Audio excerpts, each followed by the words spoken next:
Salut tout le monde, bienvenue sur ma chaîne, je suis Syl et aujourd'hui je vais vous présenter un maquillage pour Noël.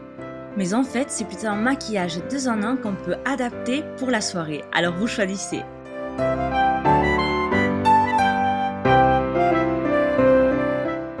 Je prépare tout d'abord mon visage, crème, fond de teint, correcteur, poudre, etc. On pourrait aussi le faire après.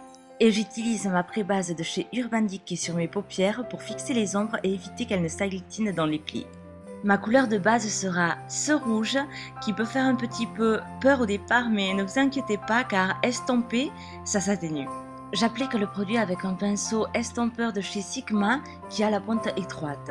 Comme vous voyez, c'est comme un arc qui termine en pointe et qui va jusqu'au premier tiers de l'œil. Je vais utiliser un marron moyen pour apporter de la profondeur. Je dépose le produit juste sur l'extrémité de l'œil en regardant vers mon sourcil et après j'étale vers l'avant.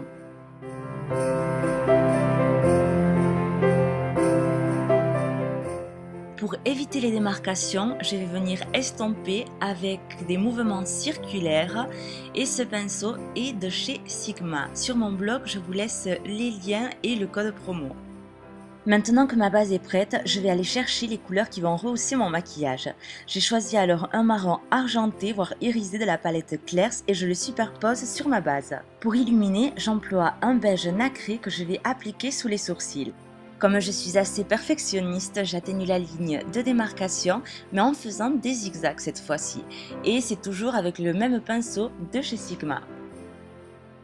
Je passe maintenant aux couleurs fun et fête du maquillage. Avec un doré clair, je vais illuminer le coin interne, supérieur et inférieur de l'œil. Et pour le restant de ma partie mobile, je vais utiliser un doré plus soutenu.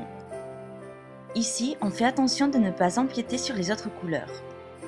Pour la partie inférieure, on fait de même en mélangeant notre premier marron et notre dernier doré. Pour terminer notre maquillage de jour, on mettrait de l'eyeliner, mascara, du blush, du rouge à lèvres et dans les tons qui vous conviennent.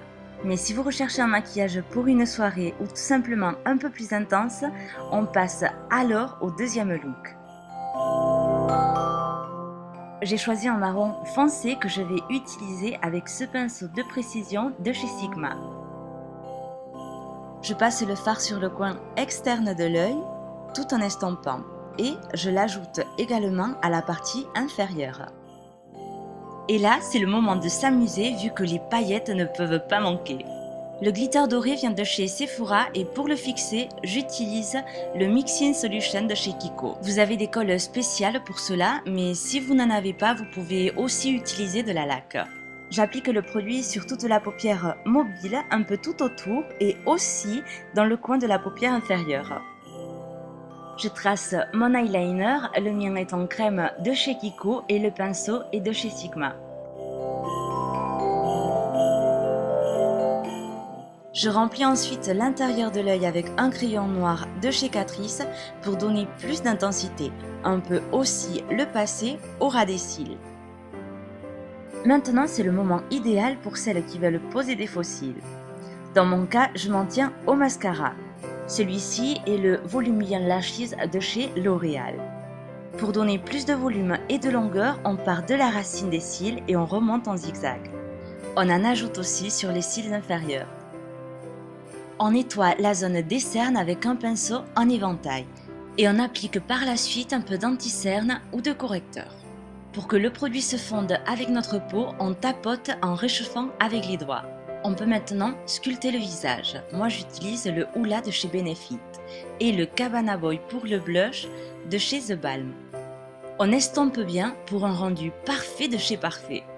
Pour illuminer, je dépose une petite touche de Sun Club de chez Essence qui est une poudre dorée très légère que j'adore. On finit avec les lèvres. J'ai mélangé le 514 et le 512 de chez Kiko, avec une touche de doré au centre, toujours pour le côté festif. Mais on peut prendre un nude ou une couleur plus pastel. Bon les filles, c'est tout pour aujourd'hui, j'espère que le tuto vous plaise. N'oubliez pas que sur le site verisyl.com, je vous mets une liste de tous les produits que j'ai utilisés. En attendant, je vous fais un gros bisou, je vous dis à bientôt et je vous souhaite de joyeuses fêtes. Bye bye!